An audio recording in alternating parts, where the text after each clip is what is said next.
Noche 9, la mano invisible que tiraba de la camilla. La novena noche le perteneció a Claire, una auxiliar joven que llevaba poco más de 8 meses trabajando en Blackwood General Hospital. Era callada, amable y muy cuidadosa, por eso solían asignarle los turnos de noche.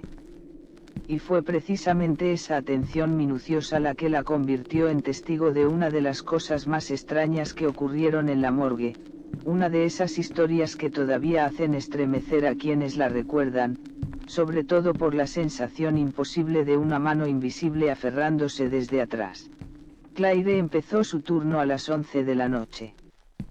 Mientras ordenaba las bandejas de instrumentos, Nathan, el auxiliar del turno anterior, le dejó una indicación en voz baja: había que trasladar un cadáver desde la cámara fría número 3 hasta la sala forense, donde sería examinado al amanecer. No era una tarea extraña. Claire ya había ayudado en muchos traslados semejantes. Pero hubo algo en la manera en que Nathan se lo dijo, casi como una advertencia, que se le quedó clavado. Aquella noche debía avanzar despacio, y no dejar nunca la puerta abierta a su espalda. Claire no preguntó más. Sabía que la gente con años en ese lugar siempre callaba ciertas cosas, como si el silencio fuera una forma discreta de proteger a los que venían detrás. Cerca de la 1 de la madrugada llevó una camilla hasta la cámara fría número 3. El corredor subterráneo estaba como siempre, helado, silencioso, interrumpido apenas por el sonido de alguna gota cayendo desde una tubería en la esquina. Los fluorescentes del techo parpadearon 1 o 2 veces antes de estabilizarse. Claire avanzó empujando la camilla con ambas manos. Las ruedas chirriaban suavemente en aquel aire denso, cargado de formalina y frío metálico. Al llegar a la puerta, giró la llave, abrió la pesada hoja de hierro y sintió como el aire glacial le golpeaba de lleno el cuerpo. Revisó la ficha: un hombre de unos 50 años, fallecido por un derrame mientras trabajaba en turno nocturno. La familia aún no había llegado, así que el hospital mantenía el cuerpo allí de forma provisional. Claire levantó la sábana, comprobó el estado del cadáver, anotó lo necesario y lo trasladó con cuidado a la camilla. Todo se desarrolló con normalidad. Todo parecía rutinario. Pero justo cuando se giró para salir de la cámara, notó un leve movimiento detrás de ella. Oyó el roce de una rueda, como si alguien hubiese empujado apenas uno de los extremos. Se detuvo de golpe y miró hacia atrás. La camilla estaba quieta. Se dijo que seguramente la había dejado mal alineada y puso de nuevo las manos sobre la barra para sacarla. Pero apenas la arrastró medio metro, sintió un tirón suave y firme en sentido contrario. No era que las ruedas resbalaran. No era que el suelo tuviera algún desnivel. Era como si algo, desde atrás, estuviera tirando de ella. Claire se quedó inmóvil, con el corazón golpeándole el pecho. Probó otra vez. La camilla avanzó un poco, y volvió a ser jalada hacia atrás con una resistencia lenta, constante, imposible. En la tercera vez usó casi toda su fuerza. El resultado fue el mismo, una fuerza leve, pero real. La sujetó desde atrás como si alguien estuviera reteniendo la rueda con la mano. Claire soltó la barra de inmediato y se volvió de golpe. No había nadie. El pasillo estaba completamente vacío. Ni corriente de aire. Ni pasos. Ni una sombra. Trató de serenarse, tragó saliva y, casi sin voz, pidió permiso al vacío, como si hablara con alguien escondido en la oscuridad, que la dejaran llevar el cuerpo a la sala forense, que no pensaba molestar a nadie. No recibió respuesta. Volvió a sujetar la camilla. Esta vez cerró los ojos un segundo, reunió valor y tiró con toda su fuerza. La camilla avanzó unos metros y luego se detuvo bruscamente. No porque algo se hubiera atascado. Esta vez lo que oyó fue otra cosa, unos pasos muy leves detrás de ella. No sonaban como los pasos de una persona viva. Eran demasiado lentos, demasiado regulares y casi sin eco, como si pertenecieran a alguien que caminara aún dormido, atrapado en un sueño profundo. Claire se volvió. Otra vez no había nadie. Y, sin embargo, la sensación de una presencia justo a su espalda era tan intensa que lo único que quería era soltar la camilla y huir. Pero el trabajo seguía allí, obligándola a continuar. Apretó con fuerza la barra y siguió tirando hasta doblar la esquina que daba al pasillo principal. Allí las luces parpadeaban con más violencia. La iluminación amarillenta del hospital caía a fragmentos sobre las paredes, dejando largos huecos de sombra como bocas abiertas. A medida que avanzaba, la camilla se volvía más pesada, como si algo colgara del extremo trasero. Las ruedas de atrás emitían un chirrido fino, como si estuvieran siendo aplastadas contra el suelo. Claire ya no se atrevía a mirar hacia atrás. Siguió tirando, paso a paso, sintiendo cada vez más claramente que una mano helada sujetaba la barra posterior, reteniendo el cuerpo, negándose a dejarlo salir de allí. Cuando le faltaban apenas 10 metros para llegar a la sala forense, oyó una voz. Clara. Inconfundible. A su espalda. No te lo lleves. No venía del fondo del pasillo. No venía de la habitación.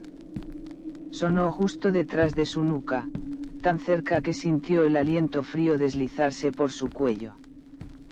Claire se paralizó. No se atrevió a girarse. Todo su cuerpo temblaba y las manos le dolían de tanto apretar la barra. La voz volvió a sonar, esta vez más firme, más cercana. Devuélvelo a su sitio. Claire rompió a llorar. Con la voz quebrada, pidió perdón, explicó que solo estaba haciendo su trabajo y rogó que dejaran de seguirla. En ese instante, la camilla recibió un tirón brusco hacia atrás que casi la hizo caer. Y, justo cuando estaba a punto de soltarlo todo y echar a correr, todas las luces del pasillo se encendieron de golpe. Sin parpadeos. Sin vacilación. Una claridad blanca descendió sobre el corredor como si expulsara de pronto todo lo invisible. Desde la sala forense apareció Dr. Dean, avanzando hacia ella y preguntando por qué había tardado tanto. Claire se echó a llorar con más fuerza y solo pudo señalar detrás de sí, diciendo que alguien estaba reteniendo la camilla. El médico se acercó, revisó el pasillo, revisó la camilla y trató de tranquilizarla, diciéndole que probablemente estaba demasiado alterada. Pero en cuanto se inclinó a examinar la rueda trasera, su expresión cambió por completo. Sobre la barra metálica había una marca de mano. 5 dedos largos, negros y desvaídos, como si alguien hubiera apoyado una palma empapada en un frío sucio y la hubiera apretado con todas sus fuerzas. Claire cayó de rodillas. Dr. Dean observó la marca durante largo rato antes de decirle, muy bajo, que volviera a la sala de guardia y que no regresara a ese pasillo hasta el amanecer. La hicieron subir, pero Claire no durmió en toda la noche. Cada vez que cerraba los ojos veía una figura de pie detrás de la camilla, aferrada a la barra, negándose a dejar marchar el cuerpo. A la mañana siguiente, Dr. Dean revisó las grabaciones y llamó a Claire para que las viera, aun sabiendo el miedo que seguía teniendo. En el vídeo ella aparecía tirando sola de la camilla. No había nadie detrás. Ninguna silueta. Ninguna persona. Pero hubo 2 fotogramas que helaron a ambos.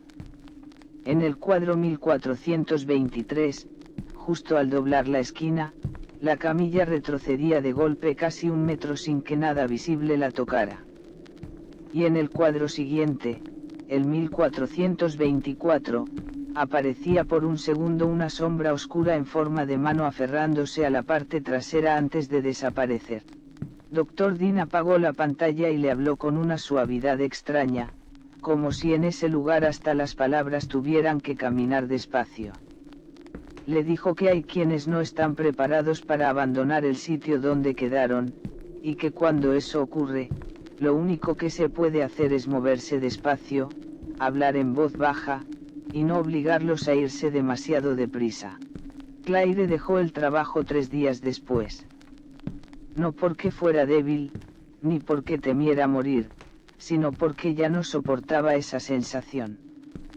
Cada vez que volvía a pasar cerca del pasillo de la morgue, sentía que algo caminaba detrás de ella. Muy despacio. Muy tenue. Pero siempre allí. Años más tarde, seguía recordando lo mismo con una claridad insoportable, la sensación de una mano que no se veía, pero que sujetaba de verdad. Noche 10. La puerta de la cámara fría se cerró sola mientras preparaban el féretro.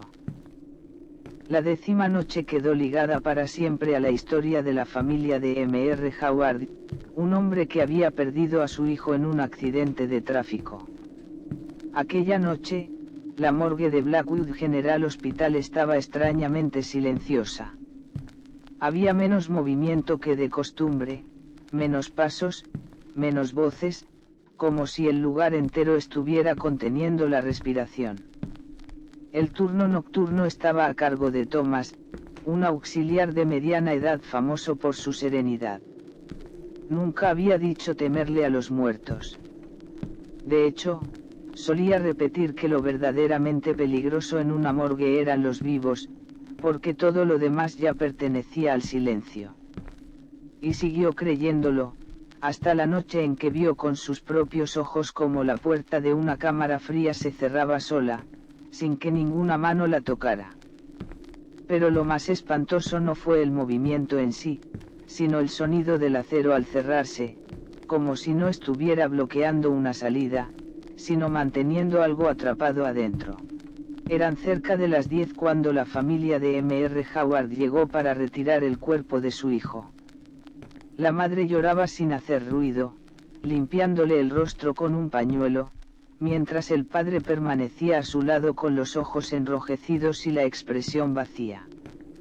Thomas se encargaba de los trámites, de revisar papeles, de comprobar por última vez que toda la información coincidiera y que no hubiera error con el cuerpo.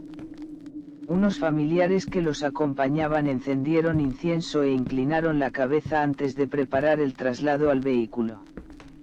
Todo parecía seguir el curso normal de una despedida triste, hasta que alguien recordó que habían olvidado el certificado de defunción que debían entregar. M.R. Howard salió a buscarlo al auto y pidió a Thomas que esperara un momento y cuidara la puerta. Thomas asintió y permaneció junto a la camilla mientras la familia salía al pasillo. Dentro de la cámara fría número 1, la luz blanca caía directamente sobre el cuerpo del muchacho. El silencio era tan extraño que parecía artificial. No se oía viento. No se oía el sistema de frío. No se oían pasos afuera. Solo aquel aire glacial colándose por el cuello de la camisa de Thomas. Miró la puerta, que había quedado abierta apenas medio metro, lo suficiente para que la familia pudiera entrar y salir. Por costumbre, siempre dejaba la puerta abierta cuando había alguien dentro, precisamente para evitar quedarse atrapado. Pero esa noche el ambiente se sentía distinto. Más frío. Más pesado. Como si algo estuviera tan cerca de su espalda que el simple hecho de girarse le produjera miedo. Tratando de distraerse, bajó la vista al registro que llevaba en la mano. Pero en el mismo instante en que miró hacia abajo, oyó detrás de sí un ruido muy leve. Un sonido de tela rozándose. Se volvió de inmediato. No había nadie. Sin embargo, la sábana que cubría el cuerpo parecía haber subido y bajado un instante, como si algo debajo hubiera respirado. Thomas se acercó y la tocó. La tela estaba plana. Inmóvil. Se obligó a pensar que estaba demasiado tenso. Pero justo entonces, la puerta se cerró un poco más con un chirrido suave. Thomas se quedó inmóvil. Aquella puerta era pesada. Solo se movía si alguien la empujaba con decisión. No había viento. No había nadie cerca. Dio un paso hacia ella con la intención de sujetarla abierta con el pie. Pero cuando todavía le faltaban varios pasos para llegar, la puerta se cerró de golpe con tanta violencia que toda la cámara tembló. Thomas se sobresaltó y retrocedió. Corrió a agarrar la manija y tiró con fuerza, pero la puerta se resistió como si alguien la sujetara desde el otro lado. La abrió apenas unos centímetros, y enseguida fue arrastrada otra vez hacia el marco. Entonces entendió algo espantoso. No era que alguien lo estuviera encerrando. Era que algo quería retenerlo allí dentro. Dejó de golpear la puerta por un momento para recuperar el aliento. La cámara quedó en silencio absoluto. El cuerpo seguía tendido sobre la camilla, con las manos colocadas de manera ordenada bajo la sábana blanca. Pero cuando Thomas volvió a mirarlo con más atención, tuvo la impresión de que el pecho se elevaba levemente, como si estuviera respirando. Cerró los ojos y los abrió otra vez. La sensación seguía allí. Sin embargo, cuando se acercó un paso más, aquello desapareció, como si nunca hubiera existido. Retrocedió despacio y alzó la vista hacia el tubo fluorescente del techo. La luz parpadeó una vez. Luego otra. Después se apagó durante exactamente un segundo y volvió a encenderse. Y en ese segundo de oscuridad, Thomas estuvo seguro de haber visto una figura en la esquina del cuarto. No era el cadáver. Era otra cosa. Una forma alta, borrosa, inmóvil, vuelta hacia la pared. Thomas retrocedió hasta chocar con el metal de la puerta. Ya no quería mirar aquella esquina, pero los destellos de la luz seguían revelando la silueta una y otra vez, a veces más cerca, a veces más lejos, como si no permaneciera quieta del todo. Entonces oyó una voz muy baja, tan baja que no supo si realmente había sonado o si solo se había formado dentro de su cabeza. Decía que no abriera la puerta. Thomas se quedó helado. Aquella voz parecía surgir de todas partes al mismo tiempo, de la esquina, de debajo de la camilla, de la pared, del aire mismo. Y justo cuando intentaba averiguar de dónde venía, la puerta metálica se estremeció con un golpe desde fuera. Luego otro. Y otro más. Como si una fuerza enorme estuviera tirando de ella, tratando de arrancarla de las bisagras. Thomas se metió más al fondo, con ambas manos sobre la cabeza, pero cuando los golpes cesaron, comenzó otro sonido. Uno más lento. Más cercano. El ruido de las ruedas de la camilla moviéndose por sí solas. Abrió los ojos. La camilla se estaba desplazando. No salió disparada. No se inclinó. No dio un salto extraño. Solo avanzó muy despacio, como si alguien situado debajo la empujara en silencio. Cruzó desde el centro del cuarto hasta quedar pegada a la pared derecha.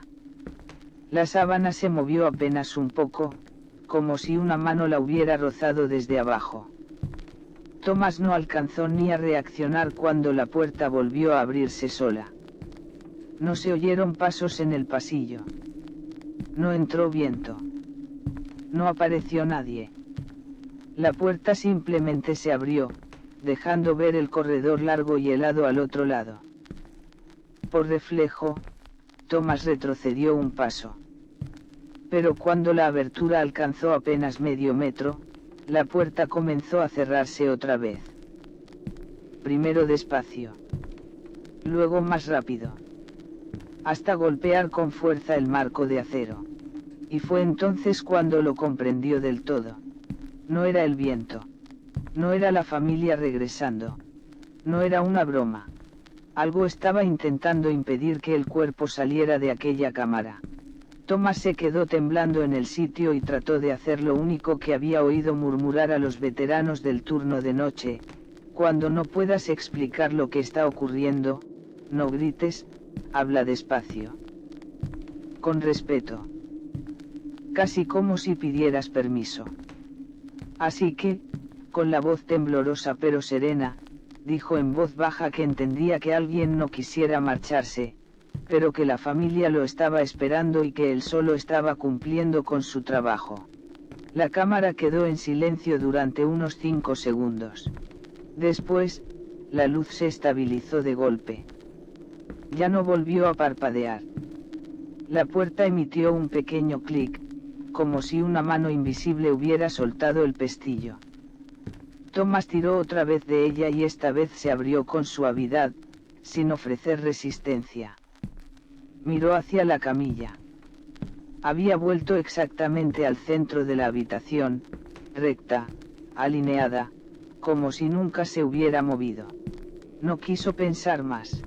Sacó la camilla tan rápido como pudo, con los pasos inseguros por el miedo. En el pasillo seguían esperando Mr. Howard y su esposa. Él le preguntó si se encontraba bien. Thomas asintió, aunque las manos le seguían temblando. Quiso contar lo ocurrido, pero la garganta se le cerró por completo y no logró decir nada. Solo cuando terminaron de colocar el cuerpo en el vehículo y la familia ya estaba lista para marcharse, Thomas se atrevió a mirar atrás, hacia la cámara fría número 1. La puerta seguía entornada. Nadie estaba cerca. Nadie dentro. Pero sobre el borde metálico vio algo que le heló la sangre, una huella húmeda, como si alguien hubiera apoyado allí la mano con fuerza antes de soltarla. No parecía la marca de un muerto. Tampoco la de un vivo. Era más larga de lo normal. Demasiado alargada. Y bastaba con mirarla para sentir el frío subiendo por la espalda. Noche 11, la voz que decía: señora, ayúdeme desde el sótano de los cadáveres. La 11ª noche fue la más aterradora para Nurse Sophia, una enfermera que llevaba más de 4 años trabajando en Blackwood General Hospital. Era una mujer fuerte, serena, acostumbrada a cuidar pacientes graves y a ver morir gente sin perder la compostura. Nunca había creído en almas errantes ni en espíritus atrapados en la oscuridad. Pero después de aquella guardia, pidió el traslado y no volvió a poner un pie en la morgue. Todo por una sola frase, una voz infantil que surgió en mitad del sótano helado y se le clavó en el pecho como una aguja: señora, ayúdeme. Era apenas un susurro, fino, débil, casi roto, pero bastó para ponerle la piel de punta al instante. Aquella noche le habían asignado una tarea sencilla: revisar la cantidad de bolsas mortuorias y comprobar los objetos almacenados junto a ellas. Era un trabajo rutinario que, en condiciones normales, no llevaba más de media hora. Sofía bajó con una lista, una linterna y una libreta pequeña. El hospital estaba casi vacío. En los pasillos apenas quedaban el eco del viento entrando desde el patio y el sonido lejano de las ruedas del carrito de basura que empujaba uno de los guardias. Cuando empezó a bajar la escalera hacia la morgue, los fluorescentes del sótano parpadeaban sin descanso, como si unos ojos escondidos en la penumbra estuvieran abriéndose y cerrándose una y otra vez. El aire era anormalmente frío. Cuanto más descendía, más sentía que una neblina muy fina le envolvía los tobillos. Aún así, siguió diciéndose que no era nada más que el aliento del sistema de congelación.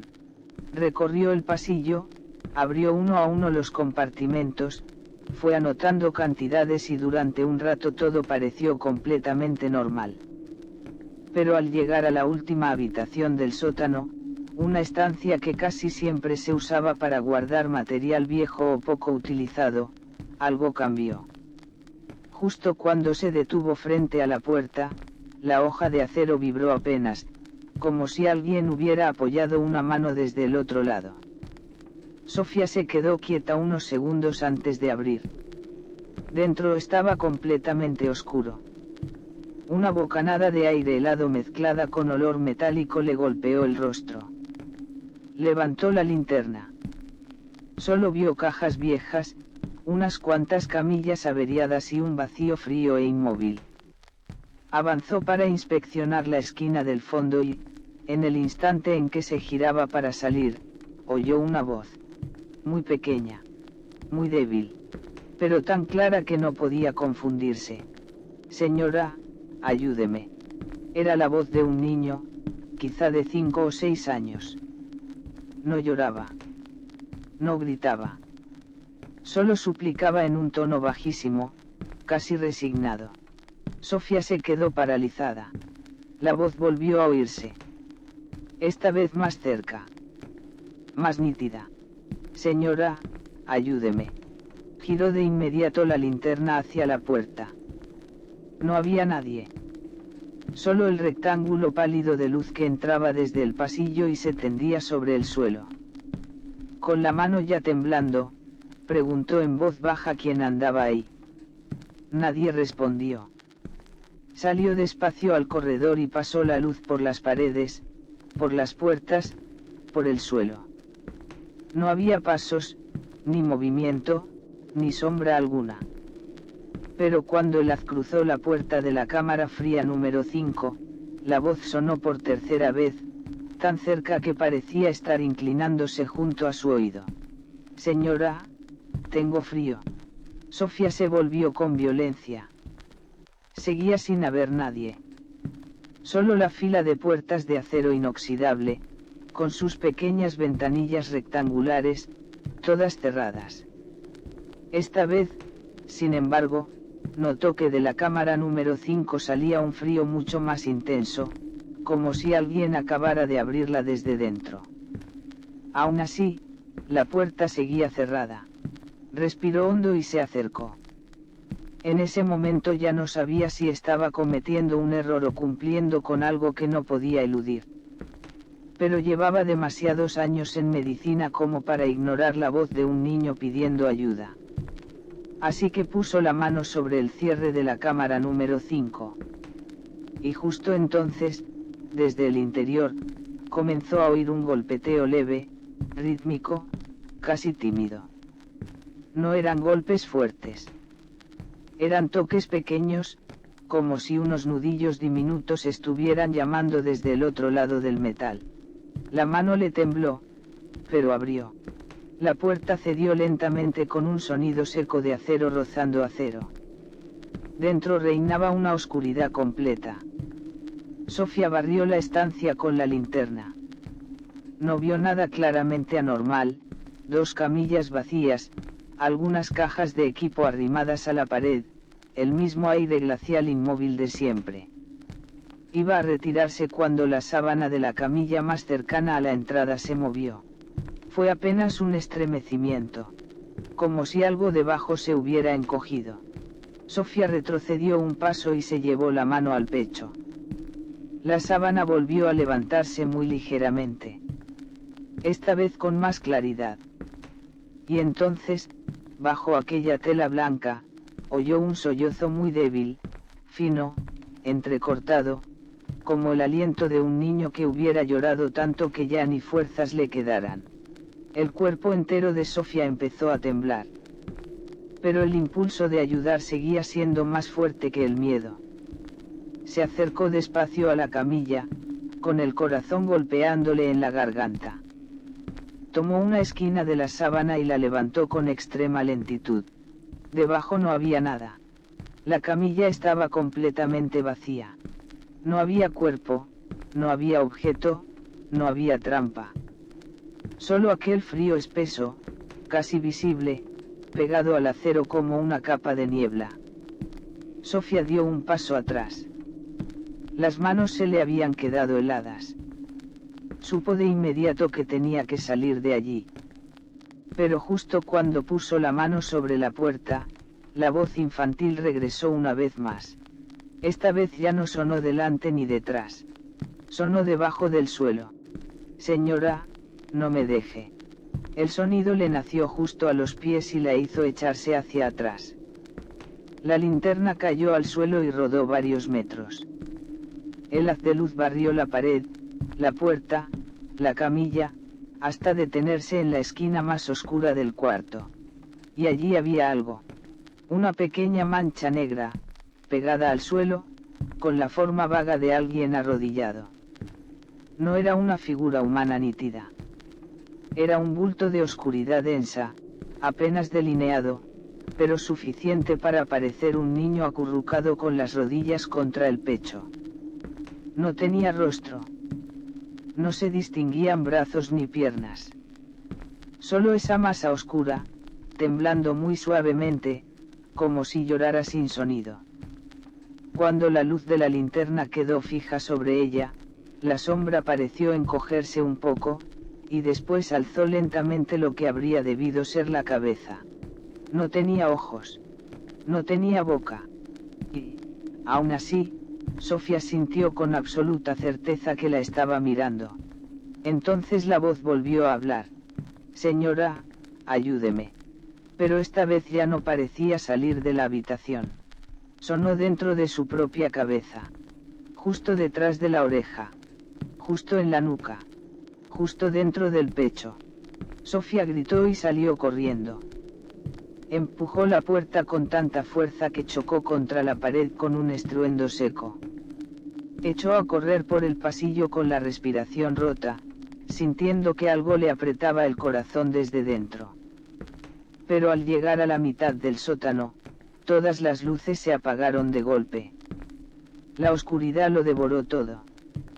Solo quedó su jadeo resonando en la negrura.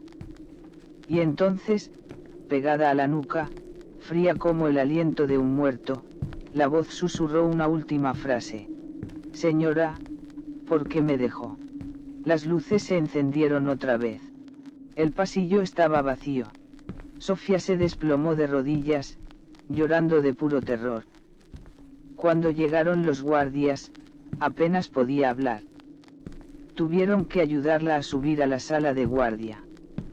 A la mañana siguiente revisaron las cámaras del sótano. La grabación mostraba claramente a Sofía saliendo en pánico de la cámara fría. Pero lo más extraño ocurrió justo en el instante en que las luces se apagaron.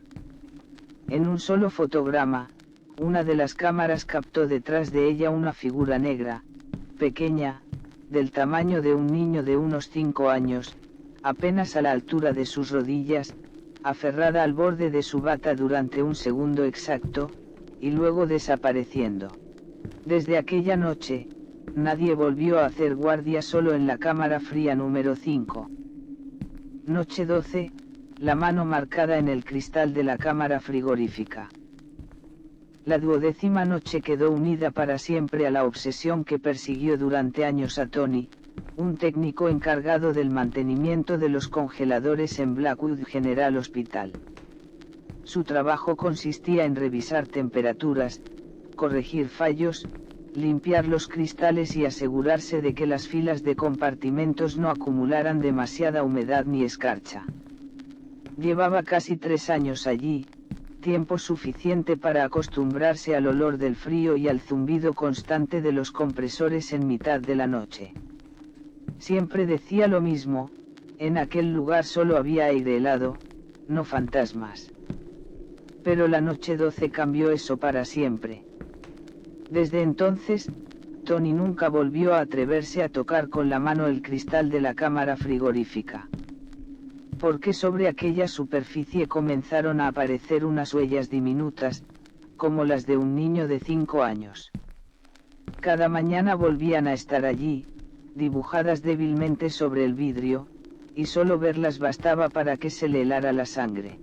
Su turno empezó a medianoche. El sótano de la morgue estaba más oscuro que de costumbre porque 2 tubos fluorescentes del fondo parpadeaban sin parar. La humedad fría que escapaba de los congeladores formaba una bruma leve sobre el suelo. Tony llevaba un paño, desinfectante y la tabla de registro de temperaturas. Su primera tarea era revisar la fila principal de compartimentos donde se conservaban los cuerpos pendientes de entrega. En esa sala había un gran panel de cristal, casi de altura humana, que permitía mirar hacia adentro sin necesidad de abrir la puerta. Cada día se limpiaba a fondo para que no quedara ni una sola huella. Y, sin embargo, esa misma mañana, al terminar el turno, los auxiliares habían encontrado allí la marca clarísima de una mano infantil, como si alguien hubiera apoyado una palma helada contra el vidrio durante la noche.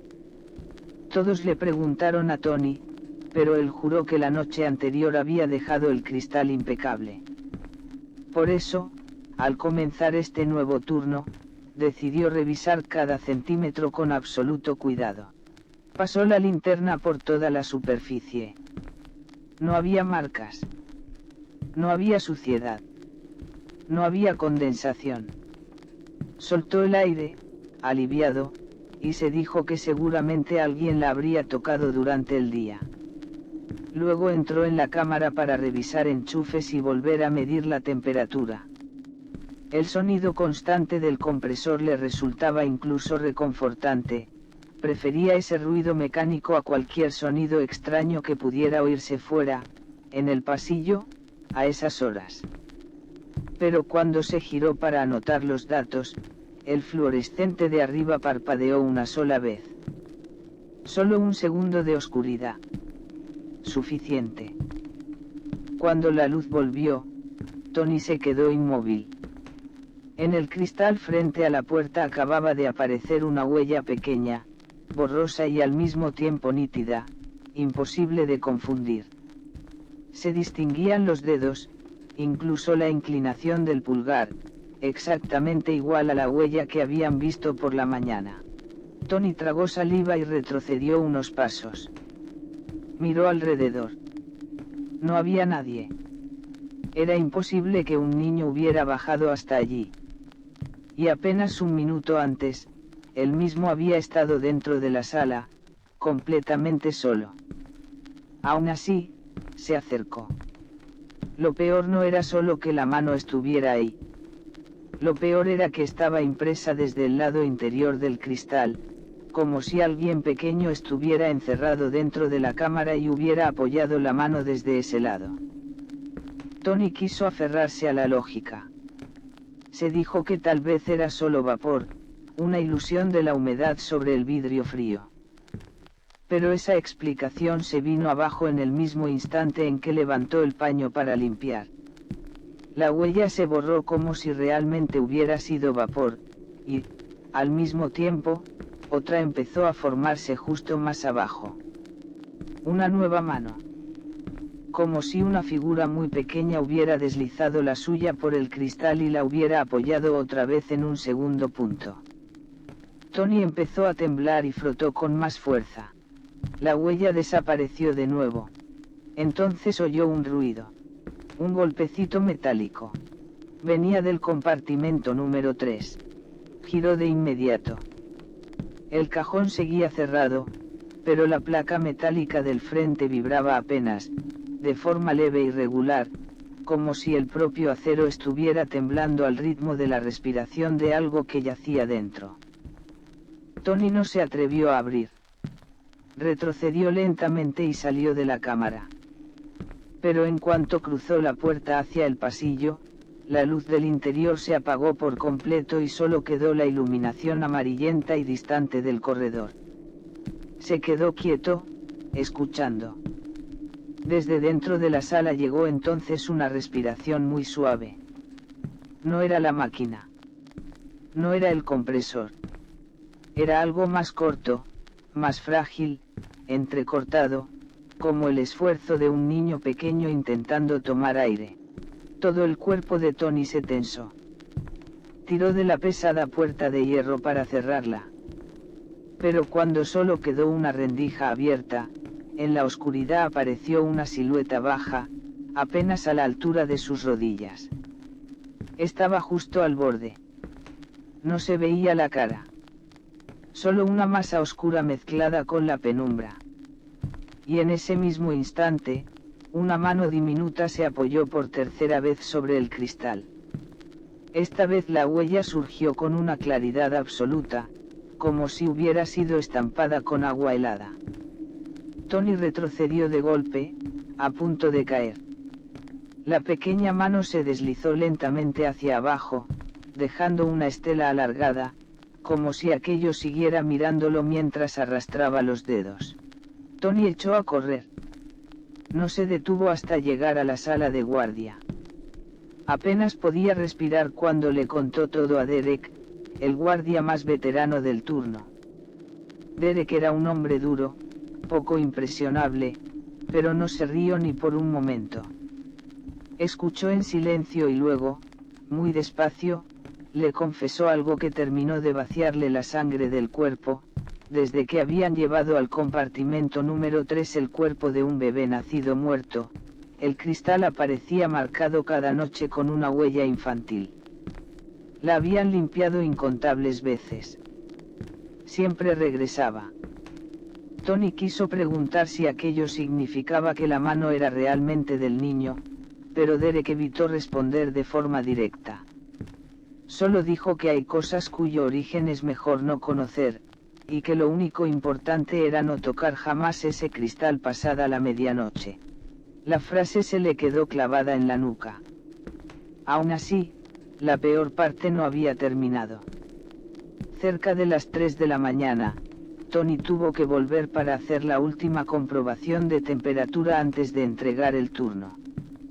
Fue a regañadientes, con el miedo metido en el pecho, pero no tenía opción.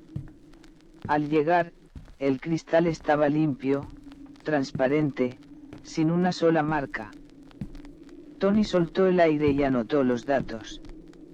Luego, casi por costumbre, alzó la vista y miró una vez más a través del panel. Y allí estaba. Al otro lado del cristal, a la altura de sus piernas, había una silueta pequeña parada justo junto al vidrio. Inmóvil. Sin hacer ningún gesto. Y luego, lentamente, esa pequeña mano volvió a apoyarse sobre el cristal, formándose con tanta precisión que Tony pudo distinguir incluso las líneas diminutas de la palma. Entonces la figura levantó la cara. No tenía ojos. No tenía nariz. No tenía boca. Solo una masa negra, compacta, deslizándose poco a poco hasta pegarse al vidrio. Tony gritó y huyó como si le fuera la vida en ello. Después de aquella noche pidió el traslado y abandonó para siempre el área de la morgue. Sin embargo, lo que nunca logró sacarse de encima no fue solo el recuerdo del cristal. Fue la sensación. Incluso tiempo después, ya trabajando en otra zona del hospital, cada mañana al cruzar el pasillo de la planta baja sentía que algo muy pequeño, apenas de la altura de una rodilla, caminaba unos pasos detrás de él. Y más de una vez, muy cerca del oído izquierdo, oyó un susurro helado, delgado como un hilo de aire frío. Señora, tengo frío. Aunque ya no estuviera cerca de ningún congelador.